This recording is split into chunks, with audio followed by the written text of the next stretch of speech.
The main things that we do are diaper distribution. We distribute diapers Mondays, Wednesdays, and Fridays. 20 families Monday, 20 Wednesday, 20 Fridays.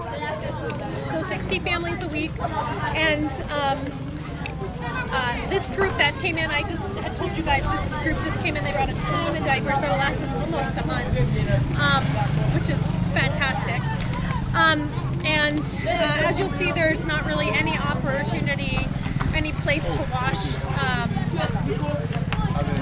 what is it called, cloth diapers here in a sanitary way. There's really not good sanitation systems here. And really our only goal in coming to Bashina and our goal in being here is to just fill in the gaps, because we can't provide the same kind of services as a group like UNICEF or Save the Children or whatnot, but we try to connect more individually with individual families. The other thing that we do is Tuesdays and Thursdays we have nurse visits, and we have a nurse that we've hired, and we walk through and she visits with children and older people too.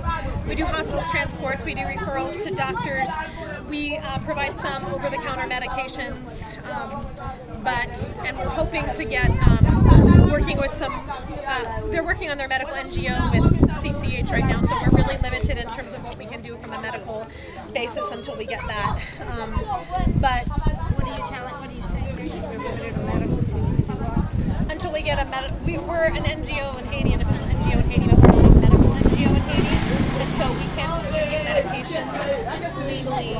Like we're pretty rule following kind of people, so we can't. Well, the other thing is we want to be. We want CCH, to be, and so we don't want to be stepping on toes of the medical establishment at the same time we're asking them to listen. So we have a pretty good relationship with Dr.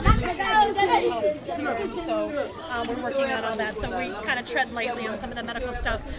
But more, and then as I mentioned, we also have a chaplain, a pastor who walks around twice a week and he visits with people, and he just kind of gets to know the families that are here and just sees how they're doing. That's how we get a referral list of who the nurse needs to visit. We have an employee that we hired from in here. She lives in here. Her name is Gwenn.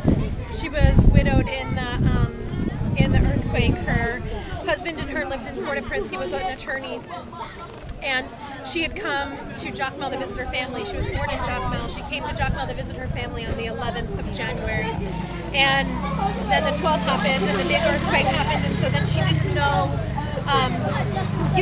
the phones were down, and she couldn't contact anyone, and it was days before she was able to, the road was closed between here and Port-au-Prince, so finally, a couple days later, she hired a moto taxi to get her over all the landslides and whatnot to Port-au-Prince, and found out her husband had passed away. She'd been married for 5 years, and now she lives here.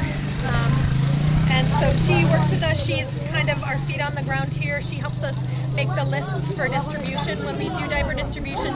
It kind of started as just me doing this haphazard, going in with diapers, but then it just became too chaotic, and so we kind of came up with a more organized system where she goes around Monday, Wednesday, Friday mornings and meets with families and prepares a list for who we distribute to, and then we walk around, we distribute diapers, and that's our opportunity to check on the babies, to see how people are doing, and it's really served as the diaper part is important, but it's kind of secondary just to checking on how babies are doing and checking on what's the status, how are people doing, because when you have a list of babies and you have the names, we have all their names, their tent numbers, all this thing, when you have a list of 20 babies you're distributing to that day, and you notice all of them have diarrhea, then, which is happening over and over and over again, you start to see some trends with, okay, this is something that needs to be addressed. We need to make sure that water's being checked. We need to be talking to moms more about boiling the water ahead of time. We need to be encouraging more moms to breastfeed, and that's what we do. So it's kind of this holistic thing, but it's also really very individually based. It's not something that we're trying to come in here and take over the camp. We know we can't do that. We don't want to do that. We don't work in the cluster system. We're just, because this is our community. This is like I said, this is the soccer field.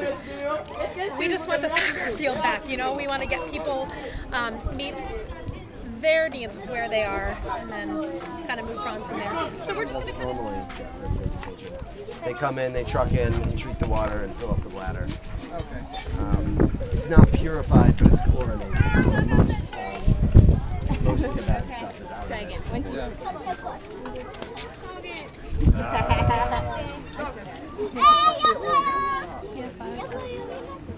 Yeah, there's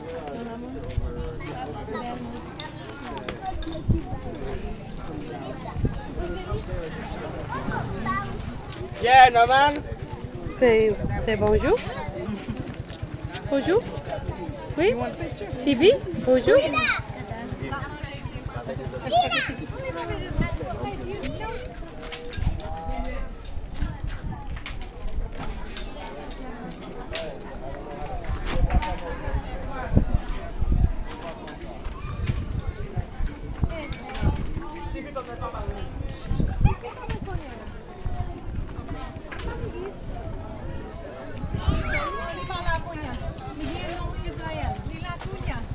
This is Israel.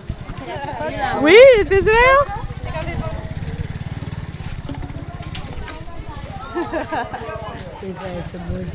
Oui.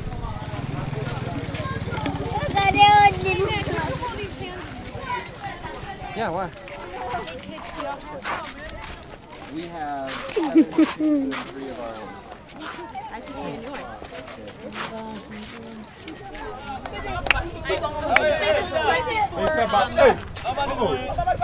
Right before you guys are coming for lunch, I was thinking, like, okay, like, remember this. Like, when you're going through the house, like, remember this, and then remember the land you went to yesterday.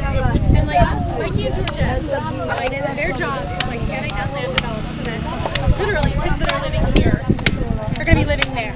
Like, The difference. like my son, Right next to you. right here. Like, he was living here. Like, that's what he's going to wake up to every day. Like, if that is not redemption, I don't know what it is. Do you know what I mean? Yes. And, like, I just think it's so cool. Like, yeah, just yeah. I would just totally encourage you, like, to get behind what they're doing, because they're just, Clear the way, guys. they're really the right people for this job. And yeah.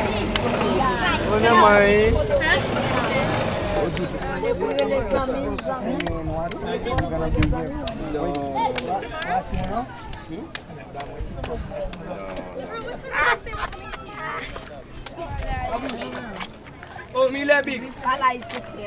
What is it?